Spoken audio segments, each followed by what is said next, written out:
What's up everybody? How's everybody doing? Welcome back to a new video. So today's video, I'm gonna kind of discuss a little bit about my current travel status, and then a little bit of a twist. I'm going to tie a fly for you guys. I've had a couple people at work say, hey, it's cool you tie flies, you should make a whole video. So that's what I'm gonna do today, is I'm gonna tie a fly for you guys. But before I do that, let me discuss my current travel status. So, like I said in my last video, I was up in Denver, Colorado, and was working up there. Things were going good initially. And then about a month into my contract, I had made the decision that it was not safe to work there. So, I spoke to my recruiter, and I canceled my contract. So, what happens after that typically is, like my company, they put you through a review process, make sure you're still fit to actually be with the company, which they did that this past week and sat down and decided that I am, because my allegations were founded, I guess you could say. So right now I'm kind of in limbo mode, just kind of working back at home, or here at home, and working in the emergency department, helping them out, because just like everywhere, they're hurting for people. So but yeah, it wasn't safe. And one of the things that as nurses, we always take an oath to do no harm. So I felt like that was putting my integrity and my ethics at risk, and I didn't want to be at that point. So that's why I chose to cancel that, and yeah, I'm back home. I'm happy to be back home. Denver was a little much for me, which is funny because I've grown up in Colorado, and we've always went to Denver, and I thought it would be fantastic, but it wasn't. So yeah, happy to be back home. Happy to see the dogs, see the family and stuff. So yeah, there's a little bit about that. We'll see, kind of where things go as far as that goes, and go from there. Like I said before, today I'm going to tie a fly. Like I said, I've had some coworkers say, hey, it's really cool that you tie flies. We want to see you tie some flies. So I actually ended up creating an Instagram, and if you want, you can follow me at AJ on the fly. Most of my stuff on Instagram is all fly fishing, so you'll see me tying flies, fishing, and then I've also thrown up some photography on there as well, but mostly fishing. So I post videos on there of me tying some flies and stuff. They're like, that's not good enough, we want to see in real time what it looks like to tie a fly. So that's what I'm going to do today, is I'm going to tie a fly. But I kind of had a couple flies in mind that I could tie. However, I chose to do my one of my favorite ones for this area here in Western Colorado. Use this on the Uncompahgre River quite a bit, and that is the Rojo midge. Now, when I talk about midges, and you'll hear caddis, midges, BWOs, all these different things out there. Typically when people think of fly fishing, you see some old dude in a vest, he's out there casting his line, and he's got a little bug that floats on the water. Fish rises up, grabs it, eats it, blah blah blah, there you go. But there's multiple different types of fishing, fly fishing, that is. The big three are dry fly fishing, which is what I just explained, and nymphing, which nymphing imitates the flies that float under the water, subsurface, and they're usually in these are the bugs that are in their larvae, nymphial stage, where they're basically babies and they haven't turned into a full bug yet, and they float down the river, and the fish will sit there and eat them. The third one is called streamer fishing, which streamers, they imitate little bait fish, leeches and stuff like that, that kind of exist in the water, but they're not necessarily a bug per se. So what I'm going to tie today is a midge, Midges are, I'm trying to think of the best way to explain it. I really don't know a whole lot about this stuff. I'm still fairly new at tying, but midges will imitate usually mayflies. They're at their third stage in growing, I think. I could be wrong. If you know, comment down below. I've read a couple books, but I hate reading, so yeah. Anyway, but yeah, so we're gonna tie Rojo midge today, and these work great on the Uncompahgre River. If you're ever in the area, these are one of my go-to flies. So let's get started. So one of the things that you have to have, and this is non-obligatory when you tie in a fly, is you have to have a drink with you. Typically I have some sort of whiskey or beer with me, but today I've chosen Coca-Cola because, you know, why not? Yeah, you have to have a drink with you. But we're gonna start out with our hook. The hook that I'm using is a Timco 200R in a 20, size 20. And I'm going to warn you guys, for those of you who have never seen fly tying or anything, this is some nerdy stuff. Alright, nerdy stuff. Okay. So, fair warning. But we're going to start with this hook. I don't know if my camera will zoom in. There we go. This is kind of what it looks like. And we're also going to put a bead on there. This is just a glass bead. I don't typically like to make my flies too heavy, just because it kind of messes with my weight on the line. So we're gonna put this bead on like such, and that is not always the easiest thing, especially when you get onto these smaller hooks. We're gonna put our bead, or our hook with the bead on it, into our fly vise right here.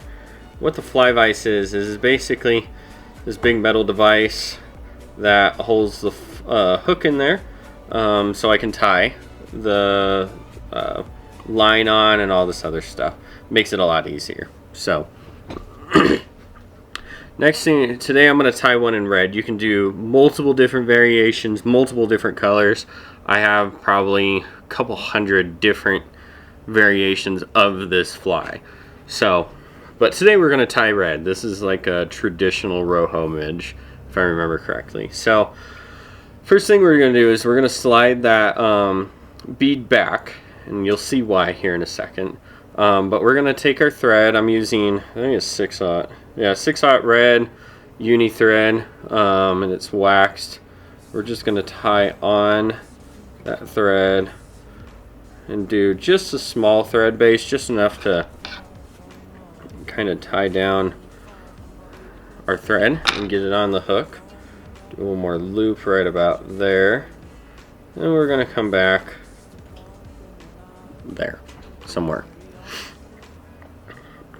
Next thing I'm going to use is this stuff called Polyyarn, and I love Polyyarn for this because it adds a nice little forward wing case looking thing to this.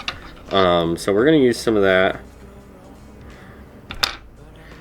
and just kind of line it up. I might have to trim this up here a little later on after we've got the fly on there.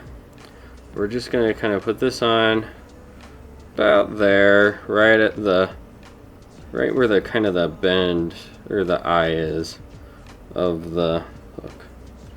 So about right there. You got that tied down, and we're just gonna snip that off. Maybe, if my scissors are getting a little dull. I acquired these scissors from one of my jobs, because they just throw them away. So I'm like, those are perfect fishing scissors right there. So then we're gonna tie the rest of that down like such. And I don't want to go too thick, or else that bead will not fit over that. So then we're going to take our whip finish tool, and we're going to just whip that in there just to create a little knot. And then we're going to cut that off. And I have a feeling that this is already too big. Yeah, just too big. We're gonna try to work that bead over that thread right there. Perfect. There we go. That looks good. Okay. So that's how we do that first part. So once we got that bead over, we're going to take our thread and we're going to retie our thread on here. Start a nice little thread base, and that's what we're going to create down the shank of the hook. So nice, just touching turns down the hook shank.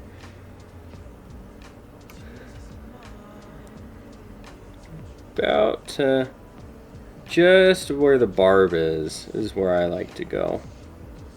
And we're going to go back up just a little bit to there, and then back down one more time, stopping right where the line kind of meets the point of that hook. Next thing I'm going to use is I'm going to use some ultra wire, some small in red. And we're just going to cut off a piece of that. Now I have separate scissors for my wire because I don't want to dull up my other scissors. So you're going to start fly tying. That's one thing to do. We're going to take this wire. We're going to just kind of tie this down and in. And I'm going to just kind of pull back on this a little bit to where I don't have to trim any of the wire off.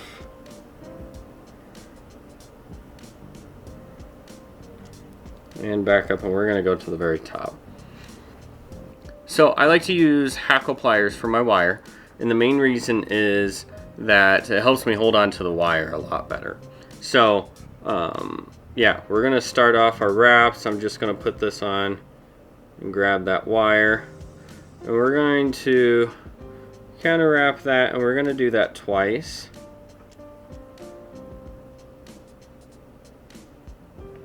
Right along so they're right next to each other. And then at this point, then we're going to make nice spaced out wraps along the hook shank and give it a nice little wiry rib to it.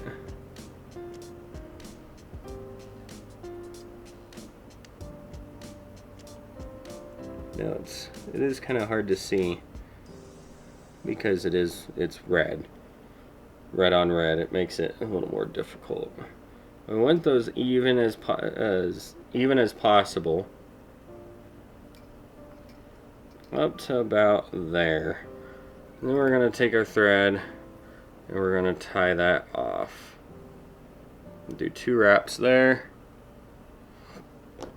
And then we're just going to kind of wrap in front and behind, front and behind. And then the next thing I'm going to do, instead of cutting this off, I'm going to helicopter wrap it off. So you just kind of sit there like this, and eventually it'll break off. Eventually. Like that. And then do one more wrap, just for good measure. Final thing we're going to use is we're going to use some peacock herl. Yeah, peacock herl. To give it a nice little head. And this stuff is tremendously fragile. I hate using it. But it is also fantastic stuff as well. And it gives it a nice looking head. I'm going to just kind of break off that little piece because it's so thin. So thin. But I'm going to just kind of clean off a little bit so I can tie this in. We always want to tie it in at an angle, just like such. So I'm back. Got a little bit of recording snafu on the smaller camera. It keeps saying it's always getting hot, and it's only been recording for like 2 minutes. So where we're at is we got the peacock herl on there. We're going to wrap that, and I've got it tied in a little bit, but we're just going to pull this back a little bit right now so we can kind of set that in there just ever so perfectly, or try to at least. And we're going to kind of leave that thread at where the bead is. So once we got that tied in, we're going to just make some wraps around this to get that peacock curl to stand up. And give it a nice little head.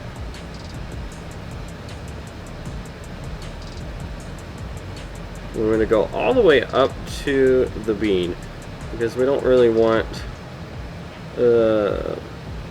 like this thread base on the bead to kind of stand out. We want that peacock curl just to be the only thing that's standing out.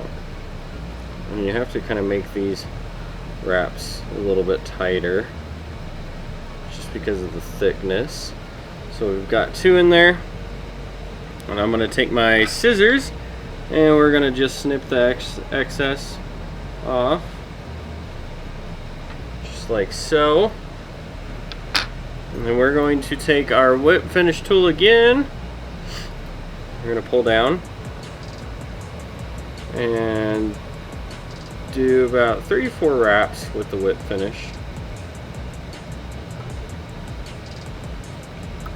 Throwing that in there like that. As you can see, like I was saying, you can kind of see that thread base starting to build up. And I like to just kind of use my finger and guide the peacock curl over it so it doesn't look as bad. And then we're going to take our scissors and we're going to snip that line off like such. And then finally, just to kind of clean this up a little bit, we're going to flip that straight and kind of do our best to make that look nicer on the poly yarn there. Perfect. And that is how you tie a rojo midge. Like I said, I love this fly for the Uncompahgre River. Works great. Fish love it. This one's a little wonky though, just because I can see a little bit of the wire. That's the biggest problem with these, is getting the wire just right. But yeah, that's the rojo midge. Love this fly. As you can see, it's got a nice little tuft at the top. You got that bead, peacock curl, and then the ribbed looking body, and it looks real good. Fish love it. I love it. It catches me fish. So that's how you do that. It's very simple. It doesn't take very long to tie most flies, especially when you become better at doing so. But just like anything, it takes practice to tie these things. But yeah, that's the real-time version of how to do it. So I don't know what else to say. Like I said, just kind of being at home right now, staying at home while I try to figure out what I'm going to do next as far as traveling. And fishing a lot, and we're trying to. The weather today is really kind of crummy. I don't know if you can see outside. It's quite crummy. Don't judge my backyard. I need to do some work on it. But yeah, it's kind of crummy outside. So fly tying it is. I want to thank you guys for watching the video. If you like the video, drop a like down below. And of course, as always, comment down below and subscribe to the channel for more content. So yeah, I guess I'll see you guys next time. This has been Traveling with a Nurse, and I'm out. Peace!